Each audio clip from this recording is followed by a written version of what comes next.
Chapter 2. That's Matthew's chapter 2, verses 7 and 8. Matthew's chapter 2,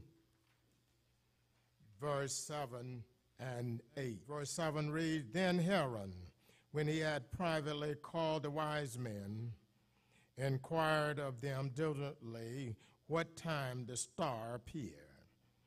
And he sent them to Bethlehem and said, Go and search diligently for the young child. And when ye have found him, bring me word again, that I may come and worship him also. I want to talk with you for a moment this morning. He worth searching for. Matthew's chapter 2. I encourage everybody to read. The author Matthew informs us about a unique search committee. The scripture referred to the members of the committee in a very special way. And I think that it's necessary that I tell you that this committee was unique and was not a large committee. It was a small committee. It was comprised only of a few men. But something said about them that make them unique first of all.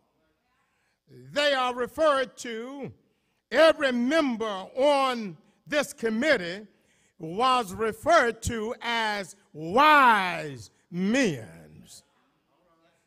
And that's unique in itself.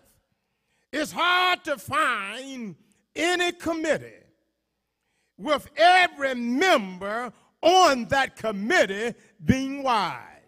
They were wise because of who they was looking for. They were looking for somebody who was special. They were all on one accord when it came to who they were searching for. And it's hard to find a group like that. The scripture informs us all these men were together and they knew who and what they were looking for. And sometimes we're looking and don't know what we're looking for. But these few men, they knew who they was looking for. Now it's bad to go on a journey and don't know who you're looking for. You ought to know who you're looking for before you leave home.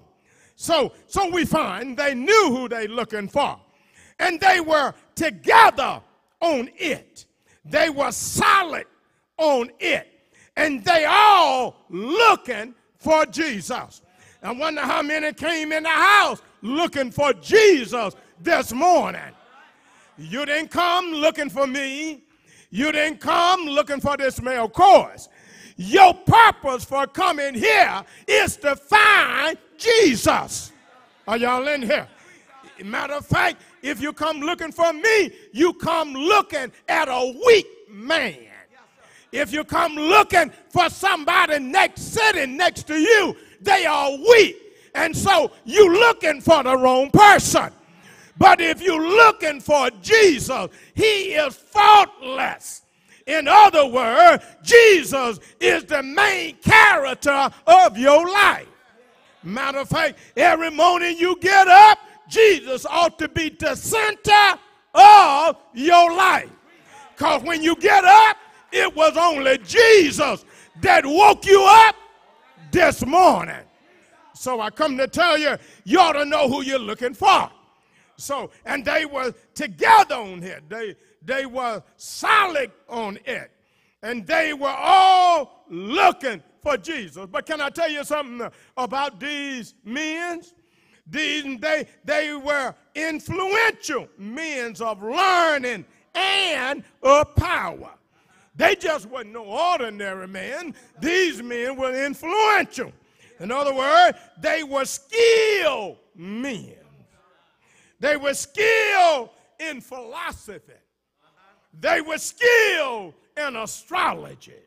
They were skilled in medicine.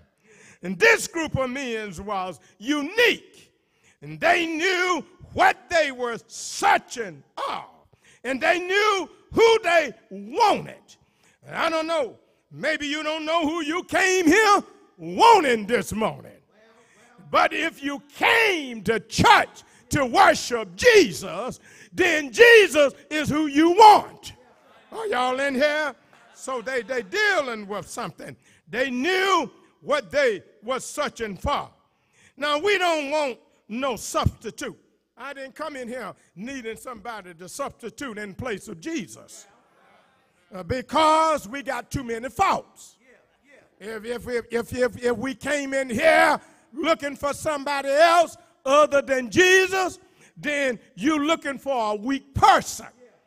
But I'm looking for somebody who never sinned. Somebody who have no faults. Somebody who knows right from wrong. Somebody who understands my dilemma. Know what to deal with and x-ray me without an x-ray machine and determine what my troubles are. But if you came thinking that Reverend can solve your problem, you mistaken. Okay? You need to understand that when you find Jesus, then your problem can be resolved.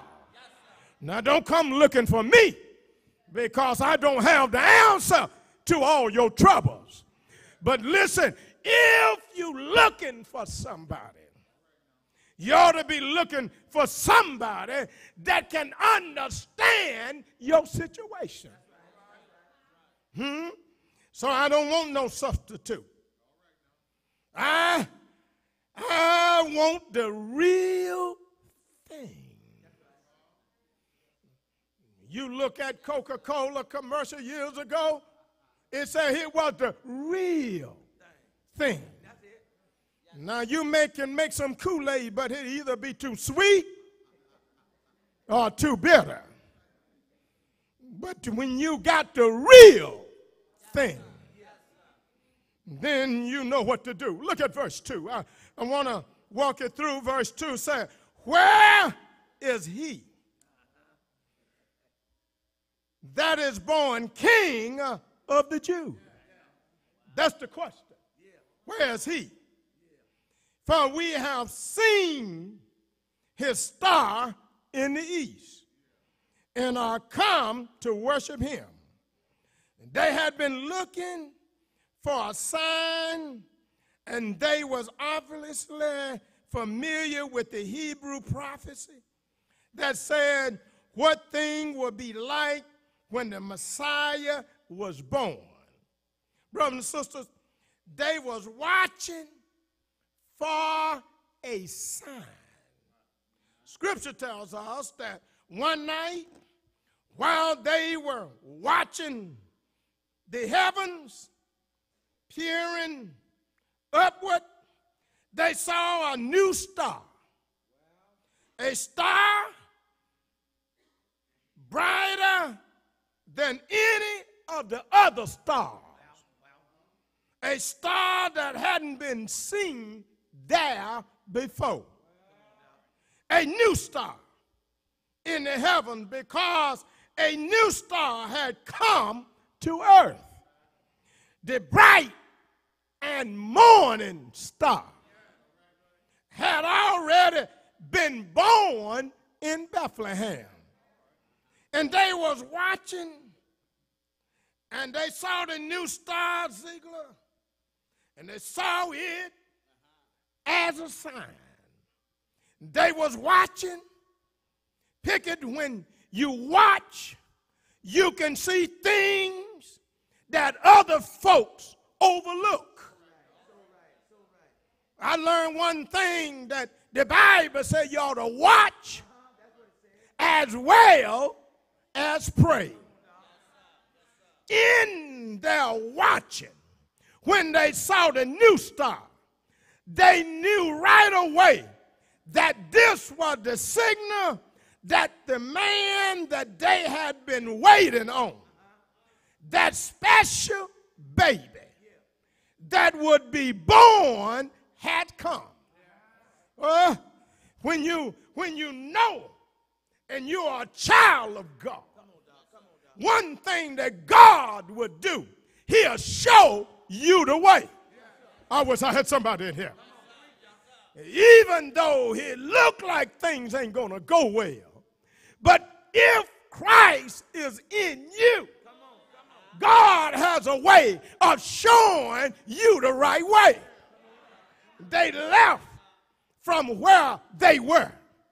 And you need to know that all of them, each of them, were men of substance. They were men of resource.